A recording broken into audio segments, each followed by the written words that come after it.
So interview start చేద్దామా? Okay. ఈ రాష్ట్రానికి మీ నాన్నగారు ముఖ్యమంత్రి, మీరు పాలిటిక్స్ లో పిహెచ్డి చేస్తున్నారు. మీకు కూడా రాజకీయాల్లోకి రావాలని ఆసక్తిగా ఉందా? నో వే, నాకు పాలిటిక్స్ లో 1% కూడా ఇంట్రెస్ట్ లేదు. లేనప్పుడు ఎంబీబీఎస్ ఇంజనీరింగ్ చదవకుండా పాలిటిక్స్ ఎందుకు చదువుతున్నారు? దేశంలో డజన్ల కొద్దీ చీఫ్ మినిస్టర్లున్నారు.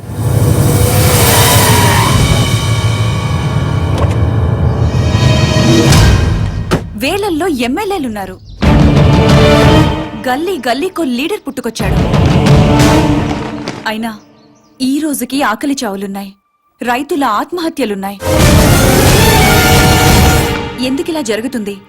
లోపం ఎక్కడుందని తెలుసుకోవటానికే నేను పాలిటిక్స్ చదువుతున్నాను.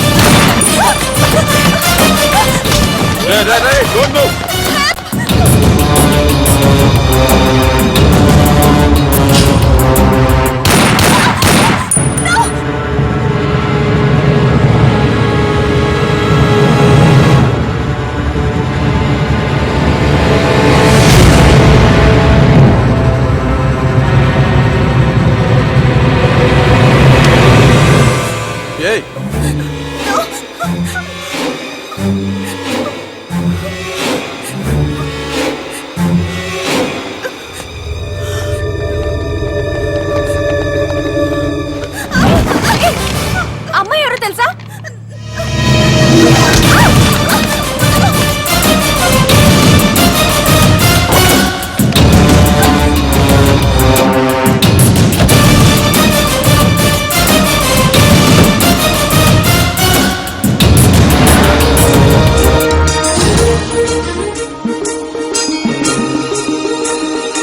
రాష్ట్రంలో పెను సంచలనం నమోదైంది. సాక్షాత్తు రాష్ట్ర ముఖ్యమంత్రి కుమార్తెని కిడ్నాప్ చేశారు. ముఖ్యమంత్రి కుమార్తెతో పాటు ఒక ప్రముఖ న్యూస్ ఛానల్ రిపోర్టర్ సునీత కూడా కిడ్నాప్ కి గురైంది. ఆశ్చర్యం కలిగించే విషయం ఏంటంటే ఈ కిడ్నాప్ కి పాల్పడిన వ్యక్తి ఒక మతిస్థిమితం లేనివాడు. మెంటల్ హాస్పిటల్ నుంచి పారిపోయి ఈ కిడ్నాప్ కి పాల్పడ్డాడని పోలీస్ కమిషనర్ చెప్తున్నారు.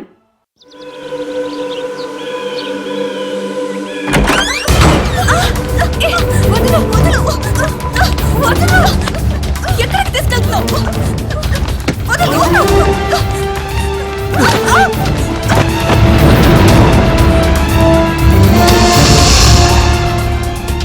ఎవరు నువ్వు? మా డాడీ మీద పొలిటికల్ గ్రడ్జా? రౌడీవా, గూండావా, టెర్రరిస్టువా, లేక కిరాయి హంతకుడివా? డబ్బుల కోసం కిడ్నాప్ చేసావా? ఓకే, నేను సీఎం కూతుర్నని తెలియక కిడ్నాప్ చేసుంటావు. ఇప్పుడు తెలిసింది కదా? తెలిసిందిగా. వదిలేస్తే క్షమించేస్తాను, లేదా మా డాడీకి చెప్పి డాడీకి చెప్పి ఎన్కౌంటర్ చేయిస్తా. ఏంటి ఎన్కౌంటర్?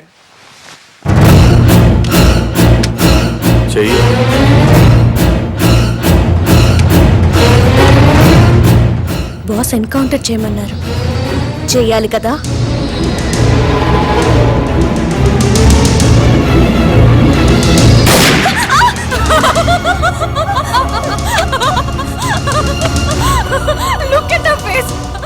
భయపడ్డావా? చూడేలా ఉనికిపోతున్నా. సీఎం కూతురు కదా, చాలా కేర్ఫుల్ గా ఉండాలి. ఎంత కేర్ఫుల్ గా ఉండాలో తెలుసు కదా. సారీ మేడం, నేను రియల్ జర్నలిస్ట్ నే. ఇద్దరం కలిసి మిమ్మల్ని కిడ్నాప్ చేశాం.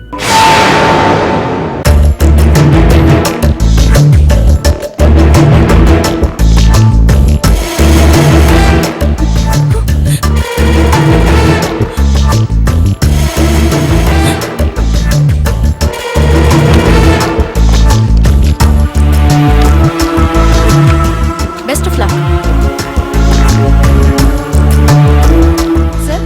అమ్మాయి కిడ్నాప్ కి కారణం ఏమై ఉంటుంది అనుకుంటున్నారు? అసలు ఈ సంఘటన ఊహించలేకపోతున్నాను.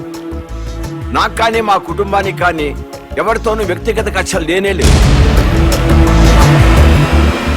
సార్, మీ అమ్మాయికి లవ్ అఫేర్ ఏమైనా ఉందా?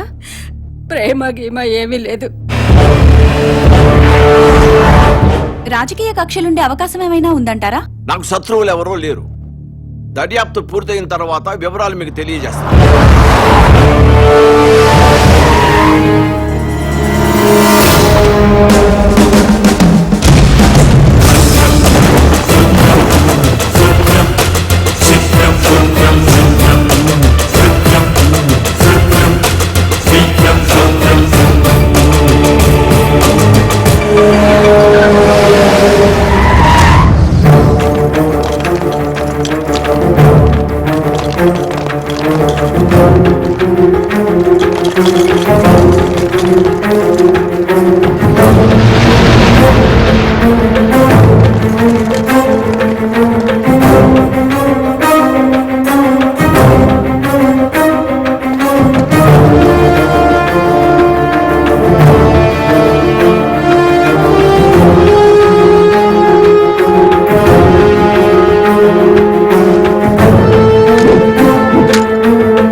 ఏం కావాలి నీకు? ముఖ్యమంత్రితో మాట్లాడాలి.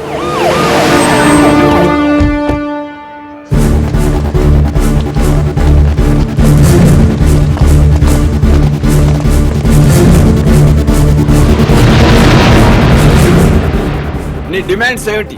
నన్ను ఈ సొసైటీలో స్వేచ్ఛగా తిరగనివ్వాలి. తిరగనిస్తే ఏం చేస్తావయ్యా? తిరగనివ్వండి, అప్పుడేం చేయాలో మీకే తెలుస్తుంది. పోలీస్ రికార్డులో వాడి పేరు కామన్ మ్యాన్ గా ఎస్టాబ్లిష్ అయింది సార్. పోలీస్ స్టేషన్లో పిచ్చివాడిగా కేసు నమోదైంది సార్. వాడిని ఏదో ఒక కారణంతో ఎన్కౌంటర్ చేయడానికి కూడా వీలు లేకుండా పోయింది సార్. అతను కిడ్నాపరు, కిరాయి హంతకుడు అయ్యుంటే అమ్మాయి గారిని కిడ్నాప్ చేసిన తర్వాత మళ్ళీ మన ముందుకు రాడు సార్. వాడిని ఫ్రీగానే వదిలేద్దాం సార్. వాడిని సీక్రెట్ సర్వేలెన్స్ లో పెట్టి అమ్మాయి గారిని ఎక్కడ దాచిపెట్టాడో కనుక్కుందాం సార్. సరే, పోలీసుల్ని వెనక్కి పిలిపించండి.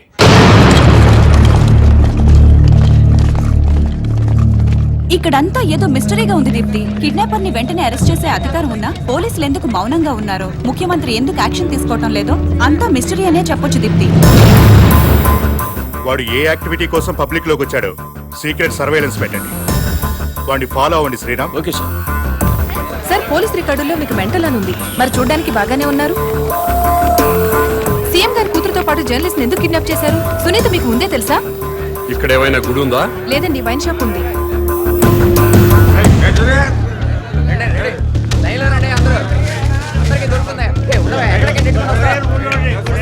ఇది వరకు ఏరియాకు ఒక వైన్ షాప్ ఉండేది, కానీ ఇప్పుడు బజారుకు ఒక బ్రాందీ షాప్ పెట్టారు. అడిగిన వారికి అడిగినట్లుగా బ్రాంతి షాపులకి పర్మిషన్స్ ఇచ్చేస్తున్నారు. ఈ సిటీలో వైన్ షాపుల వల్లే సగం ట్రాఫిక్ జామ్ ఎక్కువ అవుతుంది. ఈ విషయంపై ప్రతిపక్షాలు ఎంత మొత్తుకున్నా ప్రభుత్వంలో చలనం లేదు. చలనం ఉండదు. ఇది మొద్దు నిద్ర ప్రభుత్వం. ఇది మొద్దు నిద్ర ప్రభుత్వం, పట్టించుకోని ప్రభుత్వం అంటున్న ప్రతిపక్ష నాయకుడితో పాటు మంత్రి గారు కూడా మనకి లైవ్ లో అందుబాటులో ఉన్నారు. నమస్తే జానకిరామ్ గారు. చెప్పమ్మా దీప్తి. సార్ మీతో మాట్లాడడానికి మంత్రి కోటేశ్వరరావు లైన్ లో ఉన్నారు, మాట్లాడండి. హలో దీప్తి. ఈ మంత్రికి ఈయన ఫ్రెండ్స్ కి తాగే అలవాటు ఉందని ప్రజలకు కూడా తాగే అలవాటు ఉంటుందా? అసలు సిగ్గుందండి ఈ మంత్రి గారికి. గుండె తరుక్కుపోతుందండి. దీప్తి, ఆ మంత్రి గారిని గుండె మీద చేసుకుని చెప్పాలని అధికారంలోకి రాగానే మద్యం కంట్రోల్ చేస్తా ఉన్నారు కదా, ఇప్పుడు ఏం చేస్తున్నారు? వీధికో షాప్ ఓపెన్ చేస్తారండి. ఏమండి, మా ప్రభుత్వం పుట్టాకే మద్యం పుట్టిందా? అంతకుముందు ప్రభుత్వ హయాంలో మందు షాపులు లేవా? బెల్ట్ షాపులు లేవా? మేం ప్రజల ఆరోగ్యం పట్ల నిబద్ధతతో ఉన్నాం కాబట్టి మా ప్రభుత్వం రాగానే సారాన్ని నిషేధించి కేవలం వైన్ షాపులకే లైసెన్సులు ఇచ్చాం. కరెక్టే. ఇంటికో ఉద్యోగం బదులు ఇంటికో బ్రాంతి షాప్ పెట్టుకొని పర్మిషన్ ఇచ్చారు. ఏం మాట్లాడుతున్నారండి మీరు? ఏమైనా అర్థం ఉండి మాట్లాడుతున్నారా? అంటే కళ్ళ ముందు కనిపిస్తే 2 పెగ్గులు తాగేవాడు కూడా ఫుల్ బాటిల్ తాగేస్తాడా? ఎందుకు తాగరు? డెఫినెట్ గా తాగుతారండి. ఆ మాటకు వస్తే నేను మన కళ్ళ ముందు ఇంట్లో 50 కిలోల బియ్యం ఉన్నాయి. మనం రోజు 1 కిలో బియ్యం అన్నం వండుకు తింటామా? కళ్ళ ముందు ఉన్నాయి కదా అని చెప్పి 50 కిలోలు ఒకసారి వండుకు తినేస్తామా? కళ్ళ ముందు పెళ్ళం ఉంది. సంసారపక్షంగా ఏ రాత్రి పూట గుట్టుగా కాపురం చేస్తాం. కళ్ళ ముందు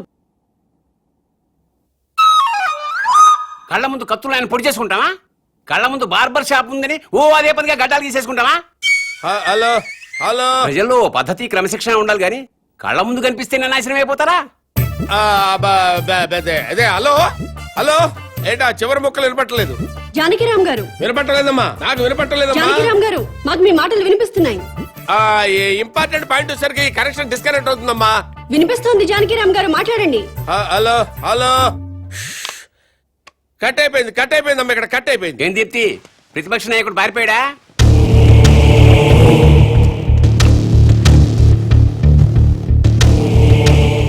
మీరు కామన్ మ్యాన్. నమస్కారం అండి. నమస్తే. నేను కొత్తగా వ్యాపారం స్టార్ట్ చేయబోతున్నాను. అవునా, చాలా సంతోషం అండి. Best of luck. మీరే వచ్చి రిబ్బన్ కట్ చేయాలి. నేనా? అవును. మహాభాగ్యం. లొకేషన్ ఎక్కడండి?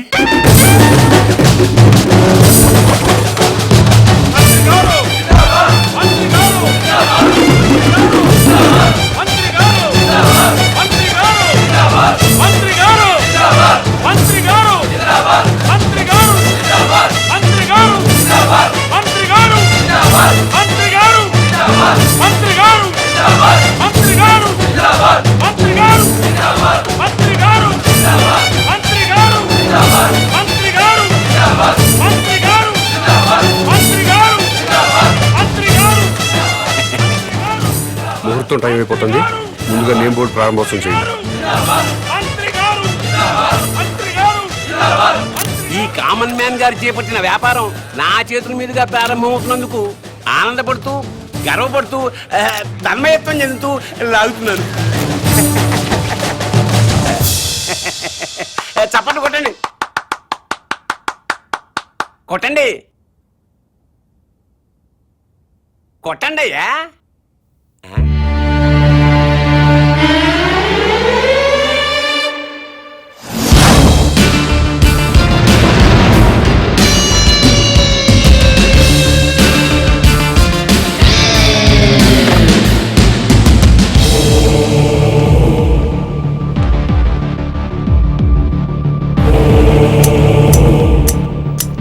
ఏంటి సార్ ఇది? కత్తెర. ఇదిగా సార్ అది వ్యాపారం. ఇదేం వ్యాపారం సార్? రిబ్బన్ కట్ చేయండి, మీకే తెలుస్తుంది. రండి, ప్రారంభోత్సవానికి టైం అవుతుంది, రండి.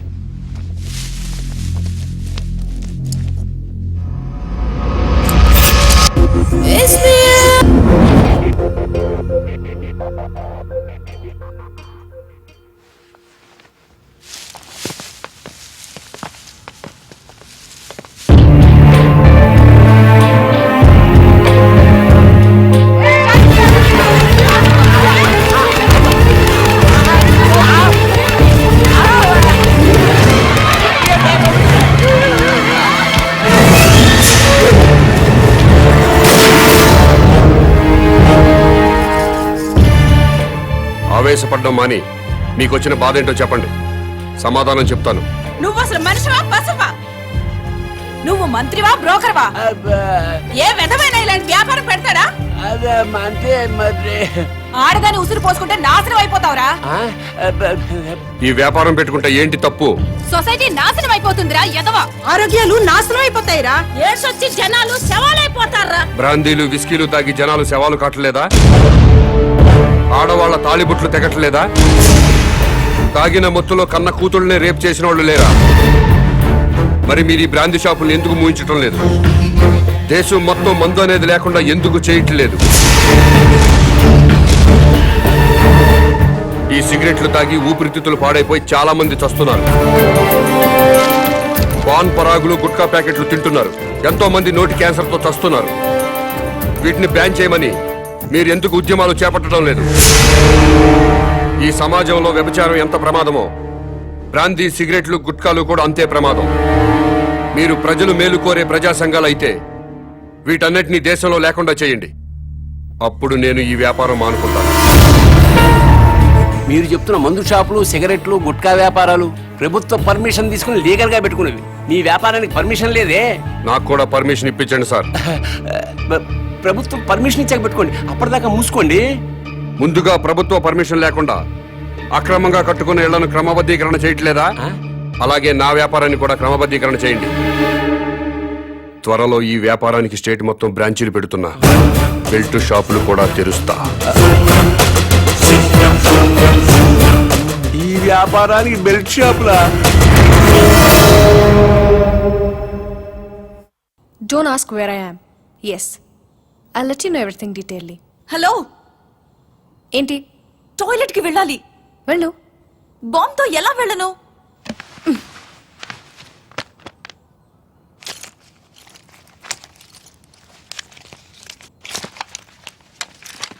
జాగ్రత్త. Be careful. Yeah. Bomb.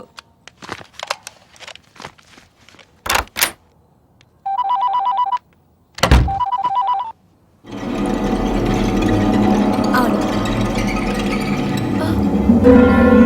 Very good. సరే, నేను ఇక్కడున్నట్లు ఎవరికి చెప్పకు. అర్థమైందా? ఆ! ఆ! ఆ! ఆ!